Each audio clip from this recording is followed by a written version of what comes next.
temos uma firme convicção. Se a maioria das pessoas tiverem a capacidade de pensar criticamente, isso nos aproximará de uma sociedade mais justa. Ou seja, uma sociedade justa demanda, além da liberdade de seus indivíduos, que eles possuam raciocínio crítico. E com certeza, estudar a argumentação lógica nos faz mais críticos e mais aptos a avaliar o que é bom e o que não é bom para o todo. Ficamos, por exemplo, mais imunes a falsas promessas que apenas são feitas para satisfazerem interesses de grupos. Esses grupos de pessoas, por exemplo, o grupo dos políticos, isso em filosofia é chamado de campo. Um campo é mais ou menos isso, um grupo de pessoas com interesses comuns. Observe que em toda a sociedade existe essa coisa chamada de campo. E na filosofia, conforme definido pelo filósofo francês Pierre Bourdieu, um campo é mais ou menos o seguinte: um campo representa um espaço simbólico no qual as lutas dos agentes, das pessoas que estão ali naquele lugar, essas lutas determinam, validam, legitimam suas ações e representações. Pense, por exemplo, no campo dos políticos. Olha, ali temos um espaço simbólico no qual as lutas dos agentes, ou seja, dos políticos, é que determinam, validam e legitimam suas ações e representações. É naquele campo que se estabelece uma classificação do que é adequado, do que pertence ou não a um código de valores. Ou seja, estamos falando, por exemplo, do campo político. Tem-se ali uma luta simbólica que determina o que é aceitável ou não para os políticos. E, para se entrar naquele campo, é necessário se adequar aos valores do campo.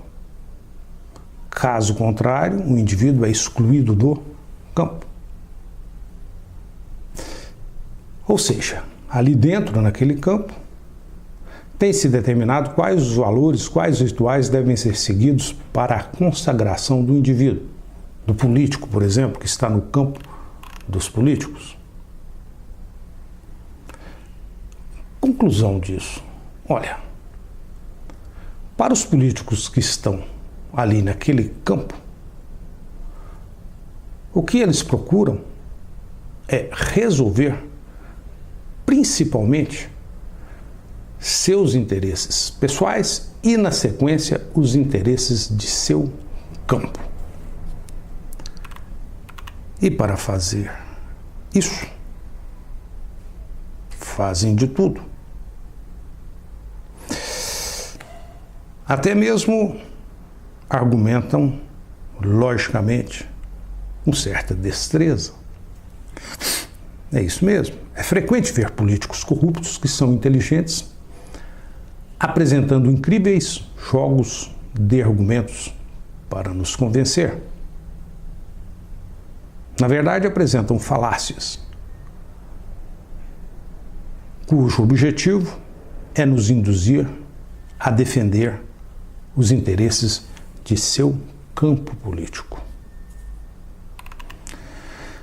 Mas, se a maioria das pessoas aprender argumentação lógica, eles, os políticos, terão menores chances de convencer tais pessoas com suas falácias. Nesse caso, o que contará é a maioria das pessoas fora do campo dos políticos. E a ideia é que essa maioria utilize conhecimento sobre os argumentos para se convencerem sobre boas conclusões, boas opiniões. Estou convicto de que essa é uma forma conveniente de caminhar rumo a uma sociedade mais justa. Tudo passa pela liberdade do indivíduo e pelo pensamento crítico, ou seja, pela argumentação livre de ideias.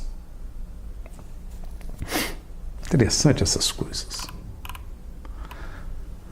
Toda essa conversa nos faz lembrar, mais ou menos, do que disse Arquimedes. Arquimedes, o filósofo grego. Certa vez ele disse o seguinte: me dê uma alavanca e um ponto de apoio e movimentarei o mundo. Observe que, além da alavanca, é preciso também um ponto de apoio. Com a alavanca e o ponto de apoio, é possível movimentar o mundo. Podemos pensar algo similar no contexto das ideias, no contexto dos argumentos. Será que, com apenas bons argumentos, é possível convencer o mundo? Dê-me bons argumentos e convencerei o mundo. Olha, isso não funciona. Estamos começando o curso de argumentação lógica e logo no começo eu estou dizendo que não se resolve as coisas apenas com bons argumentos. É como ter apenas a alavanca. É preciso também de um ponto de apoio.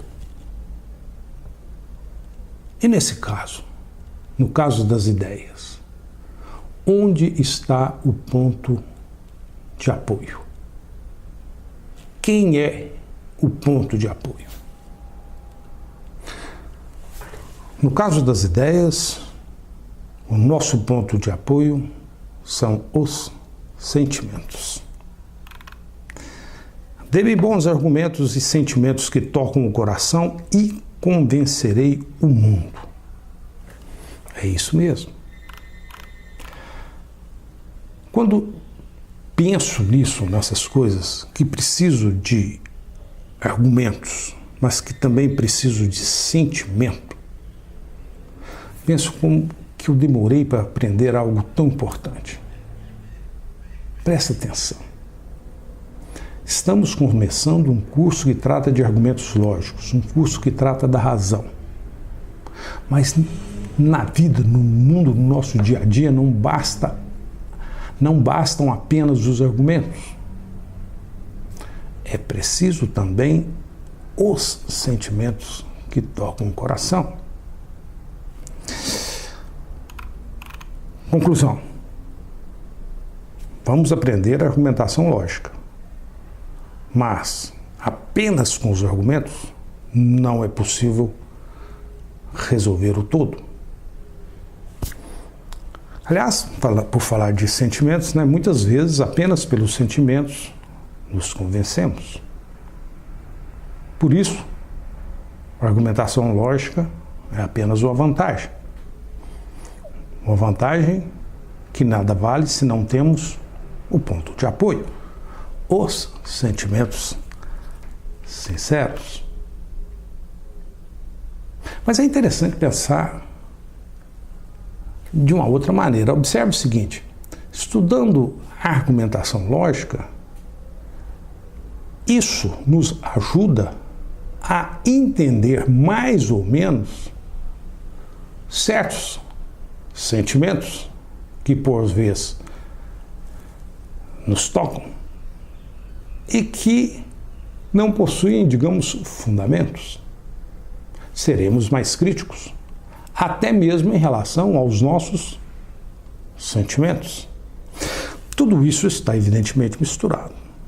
Preciso da razão para entender os sentimentos e preciso dos sentimentos para fazer com que a razão funcione efetivamente.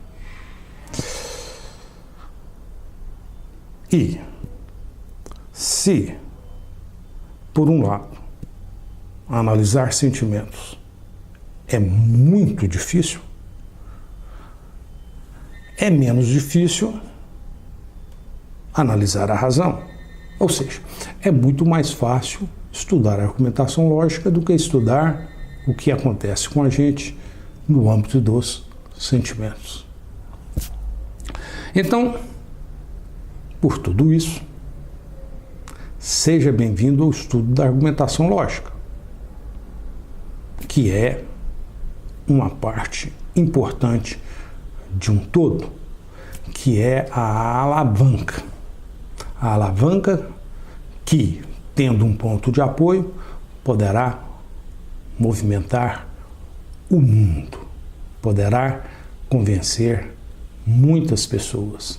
E esperamos que tudo isso seja, ao final, usado no bom sentido, na direção de uma sociedade mais justa.